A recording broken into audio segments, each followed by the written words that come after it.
हिंदुस्तान हमारा। जय Hind. Thank you. Honourable professor Manoj Kumar Jha. शुक्रिया माननीय उपसभापति महोदय। सदन का जिन किसी ने इस पर चर्चा की कोशिश शुरुआत की, इस आइडिया को भी सलाम प्रणाम।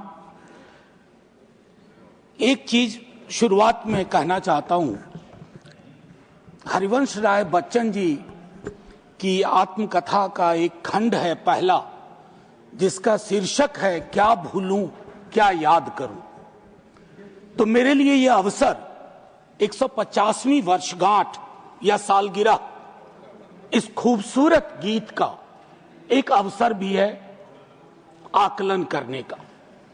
माननीय वाइस चेयरमैन साहब, ये बिला वजह नहीं है कि वर्षगांठ में एक शब्द है गांठ और सालगिरह में एक शब्द है गिरह।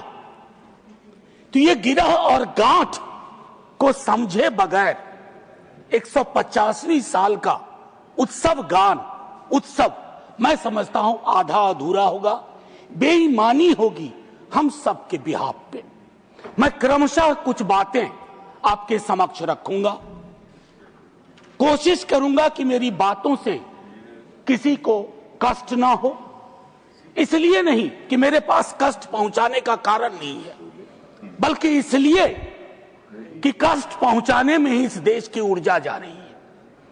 जिन ओहदेदारों को मलहम लगाना चाहिए वो नमक की बोरी लेके जख्मों पे छिड़कते हैं। तो इस परिपाटी को बंद करने की चेष्टा होनी चाहिए। मुझे स्मरण है कि कई साथियों से जब बात होती है, सत्ता पक्ष के भी हैं, वो भी ऐसा ही विचार रखते हैं।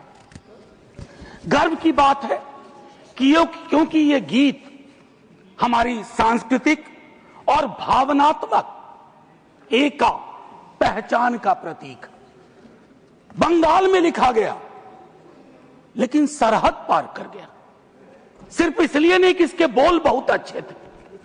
इस गीत के स्पिरिट को देखिए, इस गीत का स्पिरिट बंगाल से पंजाब पहुंचता है, जहां इसको जानने वाले लोग नहीं थे, इसके शब्दार्थ को, भावार्थ को समझ रहे थे। इसलिए मैं कह रहा हूं कि विविधताओं के बावजूद बहुलवादी संस्कृति इस देश का हिस्सा रही है। हम ऐसे ही पले बढ़े हैं।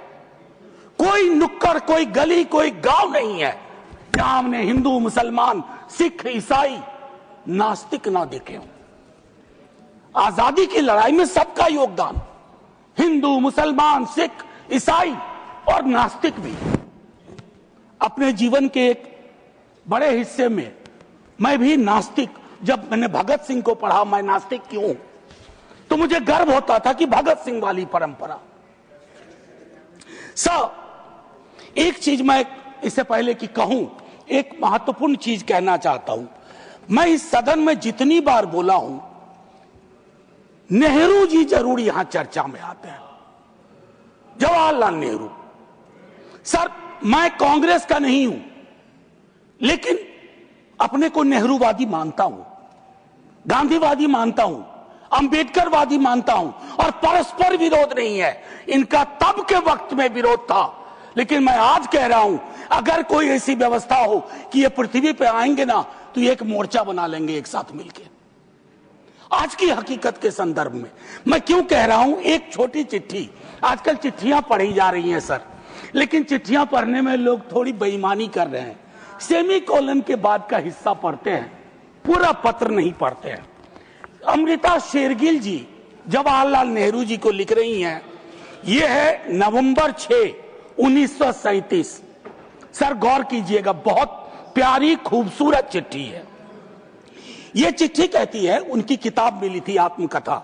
यह चिट्ठी कहती है, my dear Jawahar, as a rule I dislike biographies and autobiographies. They ring false, pomposity or exhibitionism. But I think I like yours. You are able to discard your hello. You are capable of saying, when I saw the sea for the first time, when others would say, when the sea saw me for the first time. Sir आजकल ऐसे लोग बहुत तरक्की कर रहे हैं जो ये कहते हैं कि समंदर ने आज मुझको पहली बार देखा, ये नहीं कि मैंने समंदर को पहली बार देखा। ये एक महत्वपूर्ण चीज है। सर ध्रुवीकरण आज के हमारे जीवन का हिस्सा बन गया। क्या बंकिम बाबू ने यह कल्पना की थी, उस महाकवि ने यह कल्पना की थी कि देश इतने टुकड़ों में बंट जाएगा? पार्टीशन से ज्यादा। अभी मैंने देखा चंद महीनों पहले इस देश में आई लव महाकाल और आई लव मोहम्मद में जिहाद करवा दिया गया, झगड़ा करवा दिया गया। I can love every God simultaneously, yet I want to remain in peace, in prosperity, seeking justice and getting it. ये रवायत क्यों खत्म हो रही है? सर येन केन प्रकारेण चुनाव जीत जाए, मैं बधाई देता हूं।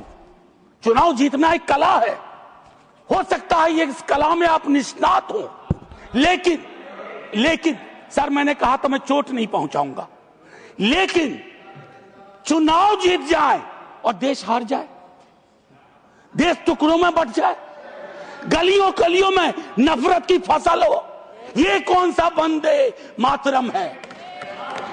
ये कौन सा वंदे मातरम है? मैं सिर्फ ये कहना चाहता हूं, चुनाव जीतने की कई पद्धतियां हैं।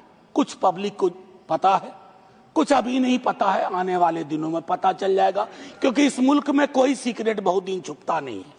लेकिन एक चीज जो सबके सामने उजागर है कि आप चुनाव के वक्त, चुनाव से पूर्व, चुनाव के दौरान आप किस प्रकार की जुबान बोल रहे हैं। सर मैं जानता हूं जब तमाम हमारे सीनियर साथी लोग, मंत्री लोग एक दिन तो पब्लिक लाइफ छोड़ के जाएंगे, मैं भी जाऊंगा छोड़ के सर, मैं भी छोड़ के जाऊंगा, लेकिन मूल्यांकन करूंगा मेरी बातों ने कितनों को चोट पहुंचाई है, कितने घर में दीवारें खड़ी कर दी, कितने गांव में तकसीम जैसे हालात कर दिए।